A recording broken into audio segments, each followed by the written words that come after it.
Oi gente, tudo bem? Eu sou a Sara Júlia e eu vou explicar sobre física para vocês e mais especificamente sobre gases. Vamos lá. Eu vou apresentar para vocês a minha mascotinha, né, do canal, a Área. Mas vamos lá. Gente, eu tive que dar maior rolê aqui para posicionar isso aqui no lugar certo, já que eu tô em outro lugar. Não é o meu quarto, mas enfim, vamos lá. Então a gente vai estudar sobre os gases. Tô conseguindo ver certinho? Mas enfim, vamos lá. Então, primeiro, o que são gases? São moléculas no estado gasoso. Ah, gente, então essas anotações são do professor Lucas.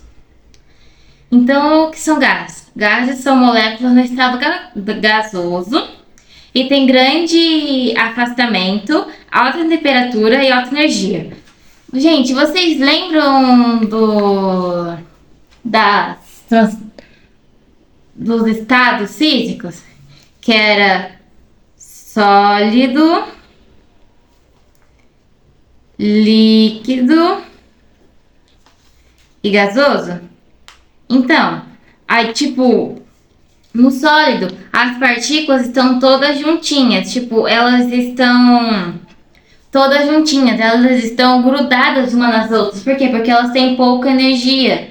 Elas têm pouca energia, então tipo, os átomos não conseguem ter força, entre aspas, suficiente para para se locomover, sabe? Para ficar agitado. Já no líquido, elas também estão em ordem, então. Então, no sólido, elas estão em ordem. Elas têm volume definido. Como assim volume definido? Por exemplo, essa caneta. Essa caneta tem estado sólido. Por quê? Porque mesmo se... Eu não vou quebrar ela, mas, por exemplo, eu tirar a tampinha dela, a caneta ainda vai continuar no estado sólido, entende? Ela não vai... Os átomos, as partículas não vão se dissolver. E ela então tem um volume sólido, por exemplo, ela tem um volume definido. Não é igual à água. A água, por exemplo, a água você coloca ela no copo e a água então vai se aderir no formato daquele copo. Entendeu? Já o sólido não, ele tem um volume definido. Entendeu? Então tem um volume definido. O líquido, ele é um pouquinho mais afastado das moléculas do que o sólido. Então as moléculas não estão tão afastadas, mas também não estão tão juntas. Ele é mais ou menos o meio termo, entendeu? Entre o sólido e o gasoso. Não está tão afastada, mas também não está tão junto, entende? Então elas têm um pouquinho mais de energia. Deixa aqui essa flechinha, um pouquinho mais de energia. E elas não têm volume definido. Volume definido. Por quê? Porque o líquido... ele não é tão resistente, ou seja, ele não está tão compactado, as moléculas, então as moléculas vão assumir juntas assim, o líquido, por exemplo, a água, o refrigerante, vai assumir o formato do copo, entendeu? Não tem definido. E o gasoso? O gasoso vai ser totalmente ao contrário do sólido. O gasoso, as moléculas vão estar muito afastadas, tipo, entendeu? Elas vão estar para lá, para cá, entendeu? As moléculas vão estar super agitadas. Por quê? Porque elas têm muita energia. Então, no gasoso tem muita energia, entendeu? As moléculas no estado gasoso ganharam muita energia, ganharam muito... de alguma forma, ou por meio da energia, ai meu Deus, tipo, ou por alguma fonte de calor, ou por elas trocaram, tipo, elas ganharam energia através do calor, através a do calor, então, seria a térmica, tipo, então o átomo, a molécula, pode ganhar energia através de fontes térmicas, mecânicas, elétricas, químicas, nucleares, solares, luminosas e sonoras. Então, enfim, independente de qual seja a fonte que esse átomo vai ganhar energia, se ele tem muita energia, ele vai estar em um movimento caótico, Então ele vai estar em movimento caótico e ele vai estar muito bagunçado. Tipo, sabe aquele filme lá, Deu a Louca na Chapeuzinho? Então, Deu a Louca na Cinderela? Então, deu a louca no átomo, quando ele está no estado gasoso, entendeu? Pensa, deu a louca no átomo. Movimento caótico, então, é o movimento dos átomos do estado gasoso. É um movimento, tipo, que eles são muito bagunçados, entende? Tipo, eles querem sair de um lugar, sabe? Eles querem sair, não querem ficar trancafiado em um lugar, entendeu? O gás, ele não vai ficar juntinho como... Mesmo que o líquido não tenha volume definido, ele tem... Ah, desculpa, gente, desculpa. O líquido tem volume definido, porque você não pode, tipo, tem volume definido, tá? O que eu tava confundindo é que ele não tem forma definida. Não tem forma. Forma definida. Mas volume ele tem, porque você não, tipo, um copo de 200 ml de água. Você tem um copo quadrado com 200 ml de água. Você muda para um copo cilíndrico. Ainda vai ter 200 ml de água, só o formato que vai mudar, entendeu? Mas volume continua mesmo, igual o sólido. Ele tem volume definido e forma definida. Porque mesmo que eu mude essa caneta que é sólida para essa mão, ela ainda vai ter o mesmo formato, entende? Então, desculpa, gente. O líquido tem volume definido. Ele tem volume definido. Então, ele tem volume definido. Mas não tem forma definida, entendeu? Por causa que ele se adapta ao objeto, ao recipiente que ele tá. Mas o gasoso não vai ter nem formato, nem volume definido. Então, não tem formato, nem volume definido. Por causa que, por exemplo, eu prendi um gás num pote fechado. O gás ele vai tentar de todo modo, devido ao movimento caótico, ele vai tentar de todo... aqui um pote, ó. Ele tá fechado aqui. Finge que isso aqui é uma tampa, tá? Não sou desenhista. Eu não sou desenhista, eu não tenho dons pra desenho. Eu vou supor que esse gás aqui tá trancafiado nesse pote. O que vai acontecer com ele? Ele vai tentar de toda forma sair desse pote. E se eu abrir esse pote, vamos supor que eu abra esse pote, o gás ele vai sair e não vai ficar. O gás ele vai se espalhar para todo lugar. O gás ele vai se espalhar para a direita, para a esquerda, para o sudeste, para o centro-oeste, enfim. Para todo lugar, para todas as direções. Mas, por exemplo, a água, se eu deixar ela num pote, e mesmo se eu abrir ela vai continuar no mesmo, ela não vai tentar sair, ela vai continuar no mesmo volume, no mesmo formato. E se eu abrir, tipo, o pote tem 1 litro. Se eu abrir o pote, o gás vai vazar e esse gás vai ter mais que 1 litro. Então o volume também vai mudar, entendeu? Então, os gases, eles têm um grande afastamento, como eu disse, lembra do movimento caótico, deu a louca nos átomos. Eles têm, então, uma alta temperatura por causa da alta energia que eles possuem e por causa da alta energia. E aí, os cientistas, eles vão pensar assim, ó. Eles vão pensar na ideia de um gás ideal.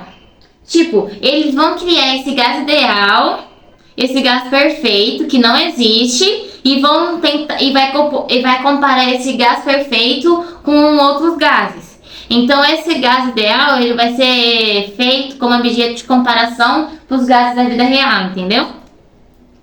Então só lembrando que ele não existe, ele é teórico, ainda os cientistas, tipo a humanidade ainda não fez ou ainda não encontrou esse gás. Os tamanhos nesse gás ideal, ele tem alguns requisitos para ser. O tamanho do gás, o tamanho das moléculas são desprezíveis, ou seja, o tamanho das moléculas, se é grande, se é pequeno, não importa, entendeu? Por causa, não, importa, mas tipo, o tamanho das moléculas são pequenas. Então as moléculas não... Tipo, importa ser grande ou pequena, desculpa. Importa ser grande ou pequena. Porque as moléculas vão ser muito pequenas, entendeu? As dimensões vão ser pequenas. E aí não ocorre interação entre as moléculas.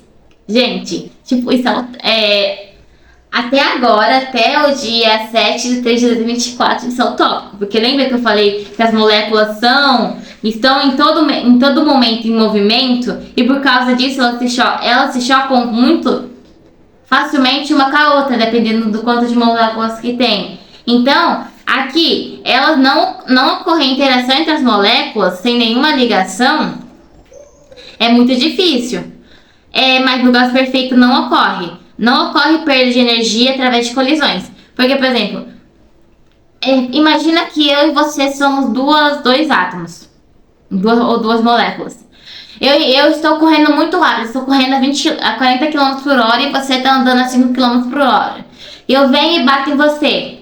Vai haver uma perda de energia, tipo, um pouco da minha energia vai para você, entende? E um pouco da sua vai para minha, porque a gente colidiu. Só que no gás perfeito, não ocorre perda de energia através de colisões.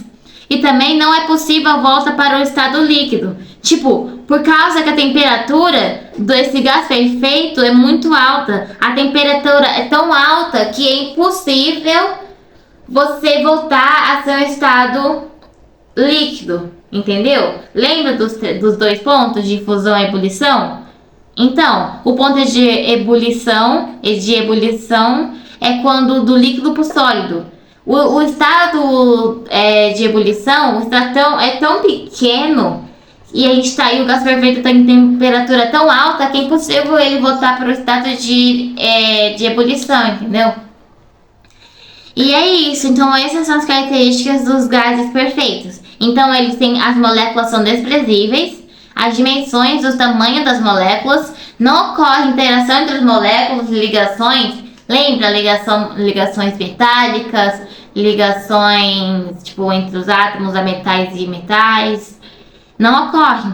Não ocorre perda de energia através de colisões. Então, mesmo se elas não vão colidir, então não vão perder.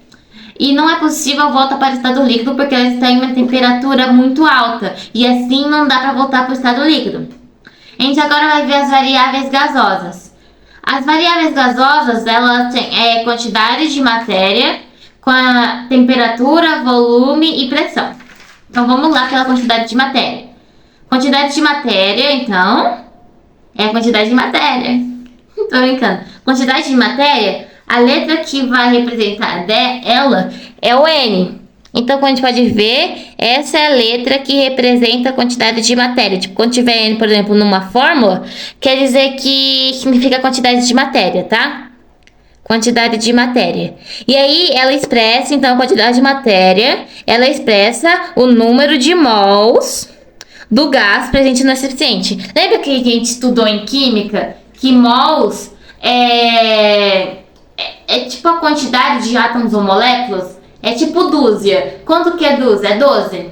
12 do quê? 12, eu não sei que pode ser uma dúzia de ovos, uma dúzia de copos, uma dúzia de pessoas. Mas é sempre 12. 12 copos, 12 ovos, 12 pessoas, entende? Mesma coisa mol. Mol, o valor de mol equivale a 6 vezes 10. Na verdade 6,02. Mas 6 vezes 10 é 23. Então... por exemplo, pode ser 6 vezes 10 é 23 átomos, pode ser 6 vezes 10 é 23 moléculas. Não importa, mas é 6 vezes 10 é 23. Então, mol é tipo como se fosse uma unidade de medida, sabe? Já que são muito... por exemplo, você não vai falar 6 vezes 10 é 23, é muito difícil. Então, você fala, por exemplo, 2 mols. Entendeu? Que seria 12 vezes 10 é 23. É isso.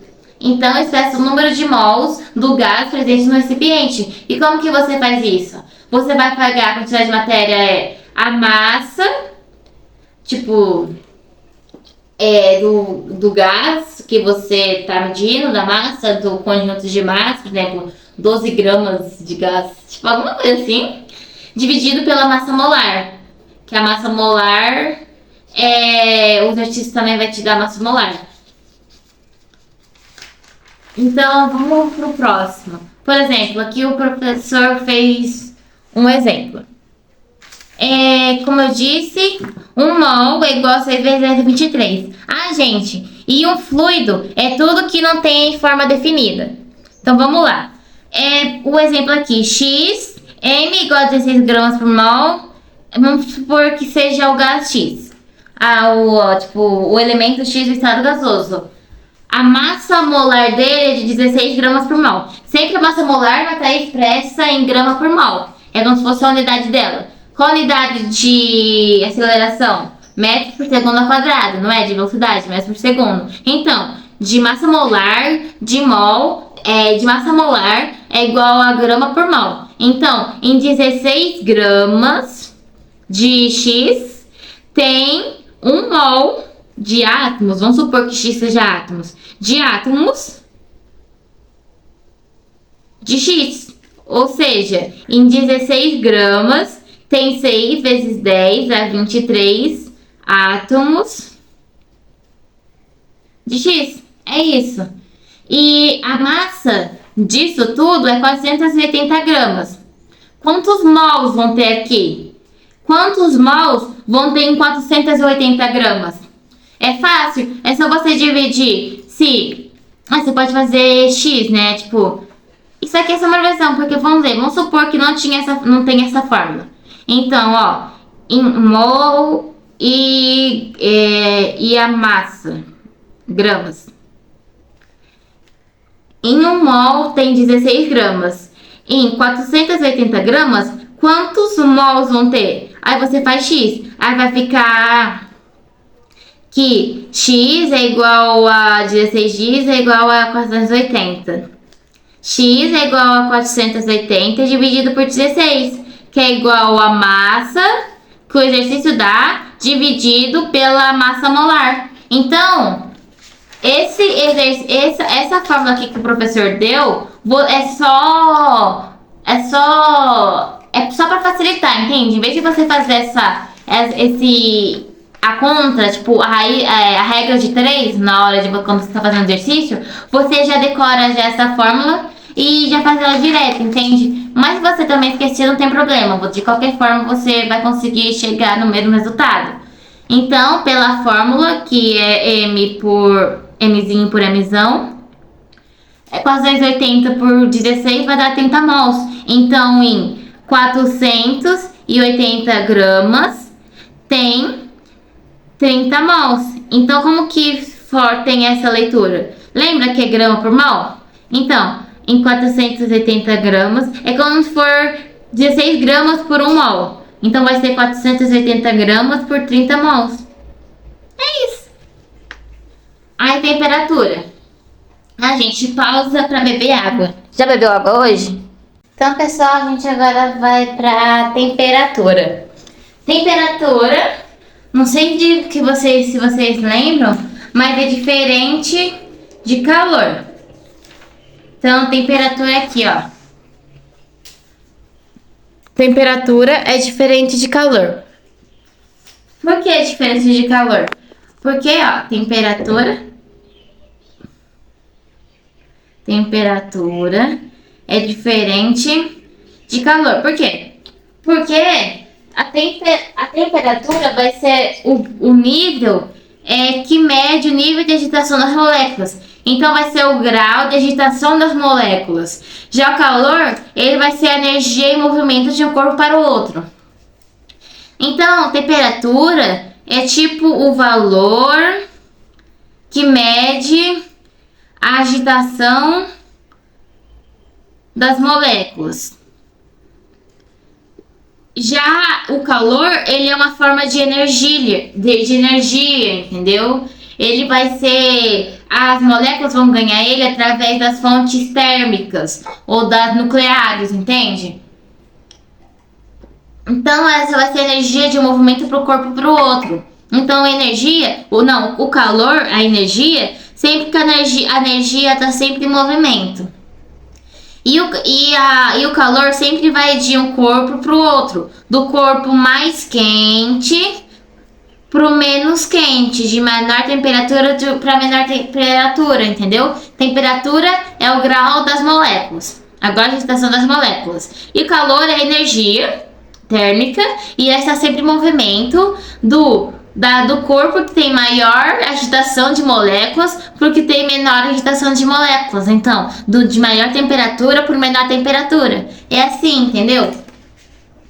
E aí, então, a temperatura,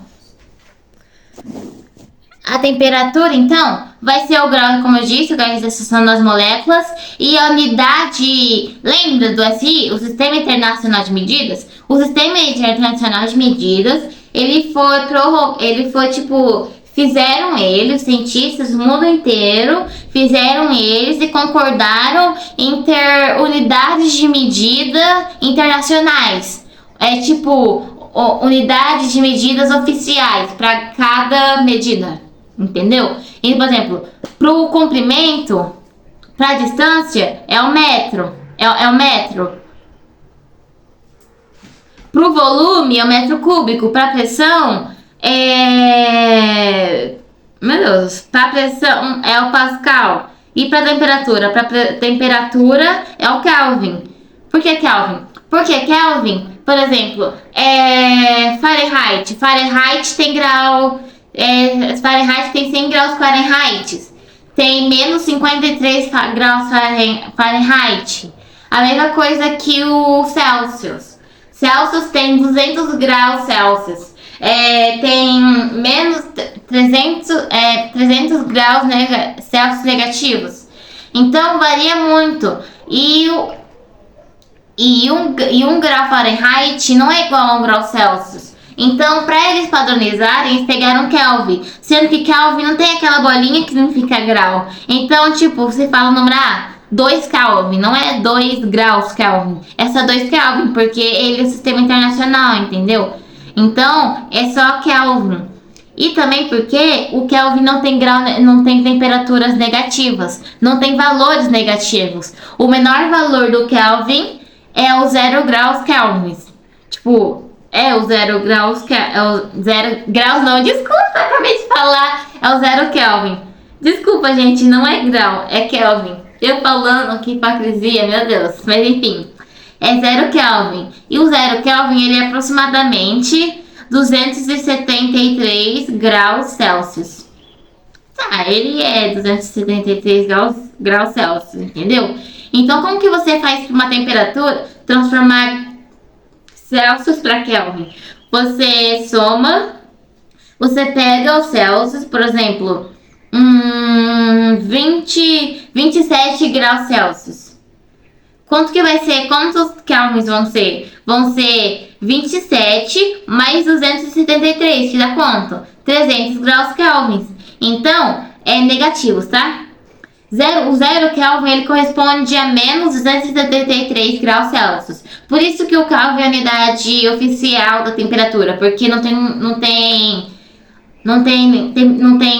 valores negativos. Gente, uma curiosidade é que no 0 Kelvin, a gente nunca chegou no 0 Kelvin, o ser humano nunca conseguiu chegar. Chegou a 1/1000 de 0 Kelvin, mas a gente nunca conseguiu chegar por causa que nessa temperatura, a menos 273 graus Celsius, as moléculas param. Então, tipo, as moléculas param, sabe? As moléculas param porque, mesmo eu minha mão estando parada, as minhas moléculas estão sempre em movimento, os meus átomos estão sempre em movimento. Os meus elétrons giram aproximadamente 150 eletrons, alguma coisa assim. Tipo, então eles estão sempre girando em volta do núcleo. Só que a 273 graus negativos, a 0 Kelvin, a temperatura é tão fria, mas tão fria, que o átomo para, o elétron para, tudo para. Então, tipo, você para o tempo a menos 273 graus Celsius. Então é possível você parar o tempo a 0 Kelvins. Legal, né? Então, como que você faz para transformar Celsius para Kelvin? Você pega Celsius e soma 273 graus. É isso. Aí, volume. Volume é o gás sempre ocupa todo o volume do recipiente. Por exemplo, esse copo aqui. Gente, estou bebendo coca, sim. Esse copo está com copo, mas finge que é gás. Se eu tampar esse copo, o gás ele vai ocupar todo o volume daqui.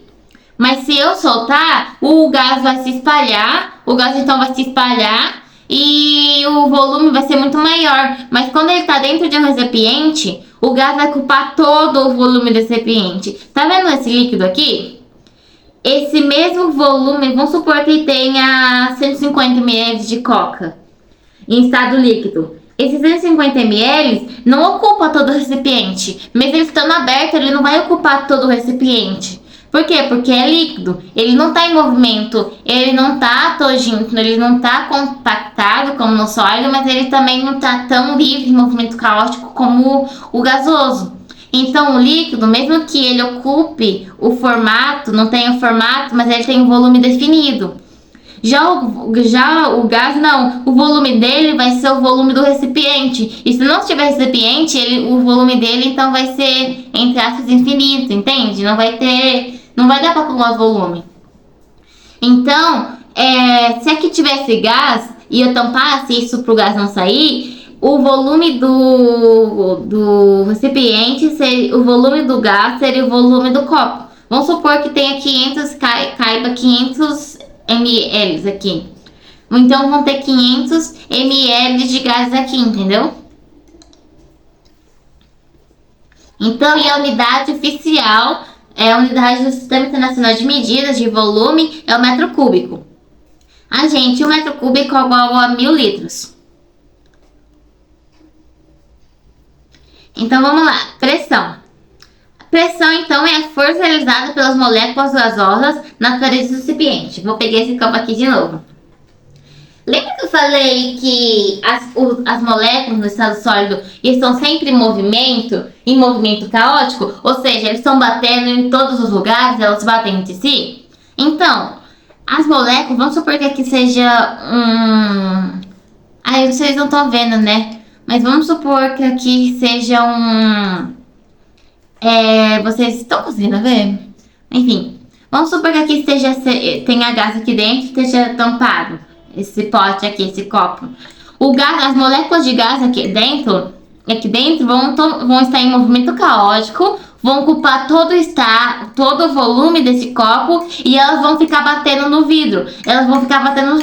E esse movimento e a força que elas fazem no vidro, no recipiente, quando elas chocam com o vidro, é a pressão. Então a pressão é a força que a molécula, finge que essa caneta é a molécula, faz quando ela bate no vidro. Ela bate no vidro, ela bate no outro, na outra extremidade do vidro, ela bate na outra, ela volta aqui, bate, entendeu? Mas ela tá sempre batendo no recipiente, entendeu? Mas entendeu o que então é pressão? É a força que a molécula, que o átomo tá fazendo na parede do recipiente, na parede do vidro, do copo, enfim. E aí, como que você calcula a pressão? A pressão você calcula a força dividida pela área. Então, quanto menor a área, maior a pressão.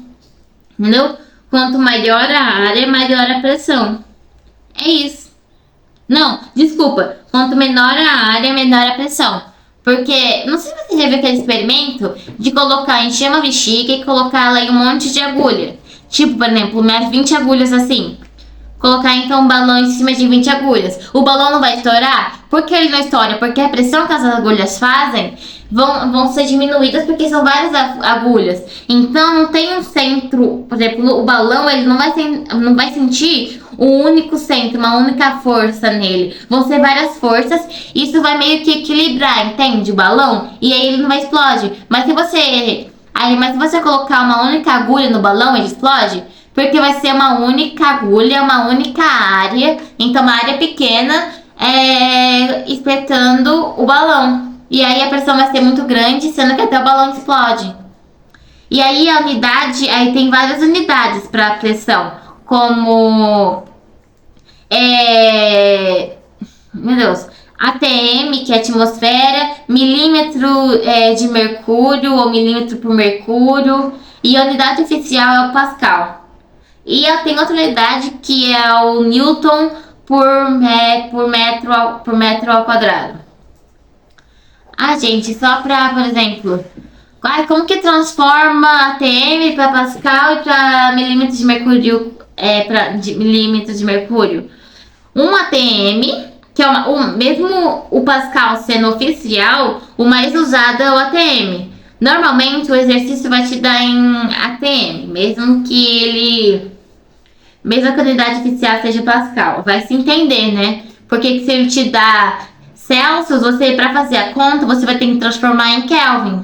Mas aqui, se o exercício normalmente ele vai usar ATM. E aí, você não vai precisar decorar aqui um ATM que vale a 10 a quinta Pascal. Porque o Pascal não é tão usado. Imagina o milímetro por mercúrio. Mas enfim. Mas é melhor você saber. Principalmente exercícios da FUVEST, né? Do ITA, dessas coisas aí. Um ATM, então, é igual a 10 a quinta Pascal, que é igual a 760 milímetros de mercúrio. Vamos então, a gente acabou então sobre as variáveis gasosas.